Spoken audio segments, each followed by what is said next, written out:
Alright guys, and now we're back in business to take a look at all the new Skaven DLC units, characters, abilities, all that sort of good stuff. So let us go ahead and begin with his royal thickness himself, and definitely probably the thickest rat in Skaven Blight, going to be Throt the Unclean. So Throt does have obviously a foot variant you can bring, or you can bring him on his Brood Horror, which I think is where you're usually going to be seeing them. Now, just a general assessment of what the Skaven got.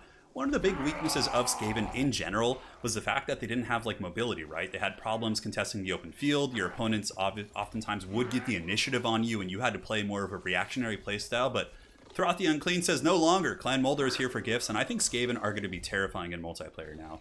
The fact that they can have such a powerful mobile game is just insane. Anyways, here's Throt. You can see his combat stats, 58, 64, 60. Pretty good charge bonus. But look at the speed on this frickin' rat. Like, in the Wood Elf video you guys saw earlier, we were all talking about, oh man, the Wood Elves are so fast, but these rats are just as fast, dude. 95 speed, so they can outrun like most skirmish cav, most like missile cav. It's pretty insane for sure. So Throt the Unclean. He has the Beast Pack, so if we show you this, he can actually summon a pack of Rat Ogres, which is super cool. So you can summon these, and that's a really nice accentuation to like Skaven Gunline, because Skaven Gunline, oftentimes, obviously there's going to be openings, your opponent's going to be trying to get onto your weapons teams, but in a pinch, Throt the Unclean can summon some high-mass Rat Ogres to block those bad boys up. More importantly, he has a really good ability called Remoldered, so for example, if you have a unit that's damaged, and it has this little tooltip here, the Molder Monster, for example, you can see here, the Packmaster plus Ghoritch, who we'll get to, we saw him in the trailer, you can heal him. So right here, it gives him melee attack, it gives him leadership, and also heals him up 1400 HP, which is very, very cool. Last but not least, we have the Packmaster, Creature Killer. So it's an AoE buff. It gives your entire nearby force of 40 meters, bonus for large, and immune to psychology. So yeah, you can see this guy isn't messing around. He's really, really good. He has regeneration as well, so Throt the Unclean's going to be healing nonstop, you know, on top of just being an absolute monster. So there's your boy Throt the Unclean. He is not taking any prisoners, man. He's here to stay, and yeah, he's an angry rat. So we'll send him on over here into the Shadow Realm with his Ogres, and now we can take a look here at the Packmaster. Packmaster is a new hero character available to the Skaven with the Clan Molder DLC. He does have the Shot Caller, so you can buff up a nearby Molder monster, including himself, to get melee attack, immune to psychology. Really useful on, you know, Rat Ogres once their frenzy is broken, and also some melee attack and leadership. Yeah, he's got the Skaven Brew, and he does, of course, have the Scrying Stone, which again is a very useful item to get the ward save. And as far as his other abilities go, he does have the Frenzy on the Brood Horror Beast, and he can be put on foot as well. He's got regeneration because the Brood Horrors do have that.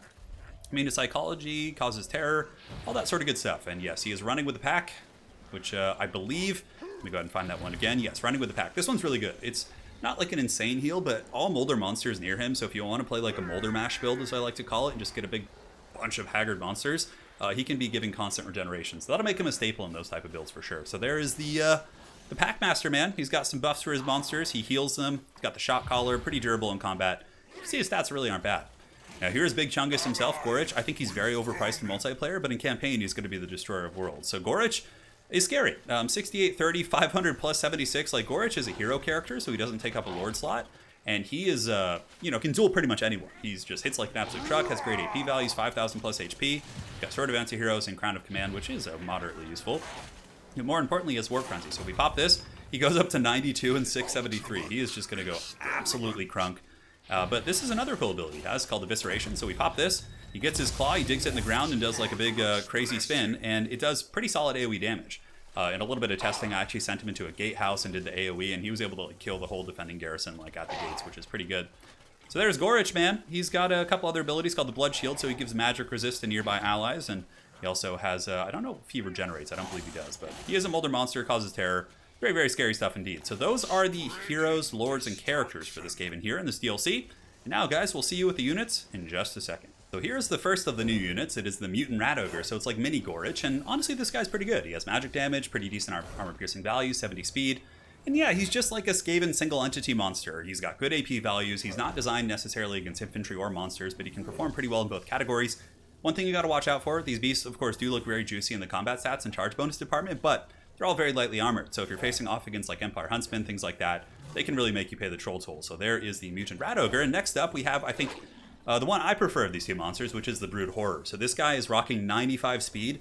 Not the best leadership, though, and that's something you really have to watch out for. Even though his stats look pretty good, if he gets surrounded by like Wild Riders or some sort of an anti-large cav units, Cold One Spear Riders, they break very quickly. Their leadership is very, very fickle. And you can see right now it's his flanks are secured, and he's also getting encouraged, but his base value is only 55. So it's really not that much better than like Peasants and Men-at-Arms and things like that. So this is the Brood Horror. Charge bonus of 70, good AP, poison, highly mobile. definitely going to be very enabling for Skaven gooning play, because they're very fast, and if like somebody leads their caster or a mounted character alone and you get like 2 brood horrors jumping them, they're pretty cheap themselves, so you can get some great value. There's the brood horror. I think this bad boy is going to be great in multiplayer.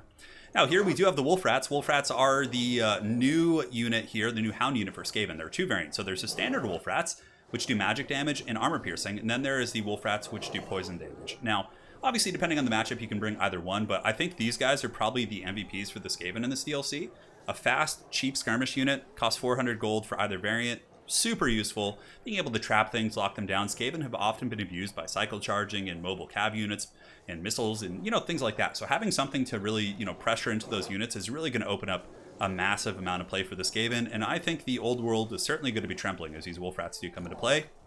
And yeah, you guys are going to be in for a treat seeing these bad boys in action. So there you have it, guys. Those are all the new Skaven units. And now it's time for the RORs. So here's the first of the new RORs, which is the Morse Guitar's Hellion.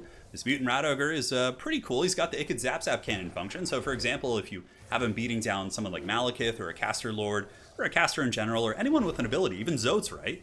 He's going to be able to add to their ability recharge, and it doesn't hurt. And he's got magic damage. And again, very similar to the other Rat Ogre, but he does have the warp discharge, which is really good. So when he's engaged in melee, like every 15 seconds, he does a warp discharge. So his little diodes like shoot lightning. And it seems like an ability that might be a little bit overpowered, actually. It'll probably get tuned down, I would imagine, before the actual launch. But yeah, this bad boy is really good simply because of this ability, the warp discharge. And yeah, very similar to Ghoritch. You can send him in the gatehouses, and he can really just crump things with that lightning. So here's Morse Guitar's Hellion. Next up, we have the Pit Fighters of Helm's Deep, as I like to call them. And these are basically Berserker Rat Ogres. Better stats, of course, but they also have the Berserk mechanic for physical resist and melee attack, which makes them quite strong. And aside from that, just pretty much basic, but better stats, and they have the Berserk mechanic. These rats are always ready to scrap, man, and they do not mess around. So next up here, we have the Thing Hell Pit Abomination. This guy's pretty cool for sure. But the Thing Hell Pit Abomination has the fluid injection, so you pop this, he rampages, but you get a big stat buff. And aside from that, he does have the Rats Emerge, which summons Skaven Slaves, very, very standard ability, too horrible to die. So he has all the basic kit here, and he is, of course, a Molder monster, as all those Rat Ogres and old Hell Pit Abominations do also get that buff. So here's the Thing Hell Pit Abomination. You pop this, and he's immediately going to be like, screw this shit, I'm going to go find something to fight, but there's nothing nearby, so of course, he ain't going to be rampaging, or apparently, do I have control over him still? Okay, that might actually be a bug. Yeah, anyways, but he's supposed to rampage at this point.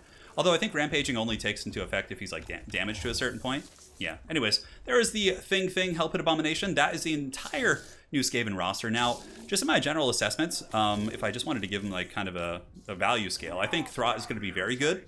Fast, he's fast, he has healing, he has summons. That's like a staple of good units, right?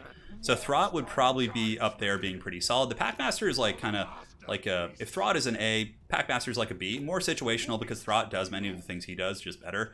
But for certain builds and certain rushes, like if you're facing another aggressive faction, you want to bum rush someone, having the Packmaster for his AoE constant healing for monsters and also his decent, buffs like the shot caller is pretty decent. But, he's not going to be as competitive, I don't think, as Throt. Maybe he will, who knows. Ghoritch is obviously good on paper, but the problem with Ghoritch is he kind of is super pricey. He costs like almost 3,000 gold, and he tends to just get focused down really, really quickly. He's got 70 armor, decent leadership, but in my experience with him, he's going to be very matchup specific. I think he's not an auto-include, but if there's matchups in which you're expecting melee action, like against Warriors of Chaos or someone who has pretty poor missile play, he's going to be great. But against Elves, I would definitely recommend not bringing your boy Ghoritch. Really big MVPs are the Wolf Rats. I think these guys are probably the best thing in the DLC in conjunction with... yeah, probably Throt plus the Hounds are like the best things. But the Hounds are just so good. Having a mobile harass unit to just dive in with Skaven, that was their only weakness, really, is that Skaven couldn't contest the open field very well and harass backfields because they didn't have the mobility, but now they can. They kind of struggled to defend their gun lines from time to time, but now they have even more fast Molder monsters to do it. Honestly, Skaven really, really are huge winners here in this DLC. The Hellion's pretty good. I think he'll be a top tier unit unless this gets nerfed. If the Warp Discharge gets taken down, he'll probably not be as popular. And as far as the other units, I think Brood Horrors will be match specific, but very good due to their 95 speed and their gooning potential. We all know how important gooning is in multiplayer. And the Mutant Rat Ogres, I haven't gotten enough experience to really judge them, and these RORs are okay. I think the Pit Fighters of Hell's Deep might be pretty good in like matchups against Empire Knights and Bretonnian Knights, but generally, probably not that crazy. And the Thing, maybe. I don't know. Got to give it some reps. But yeah, that's all the new Skaven units here in this DLC, guys. Thank you so much for joining, and we'll be cranking out them quick battles here in the next week. So hopefully you guys are ready for some awesome battle action. And Everchosen, of course, is coming up on the 28th and 29th. But as soon as Everchosen is over, I'll be beginning my new ECL season. So very excited for that. And again, guys, thank you. You guys stay safe in this cursed year of 2020, the year of the Nurgle and the Horned Rat, I suppose. And we'll see you guys in the next video. Cheers.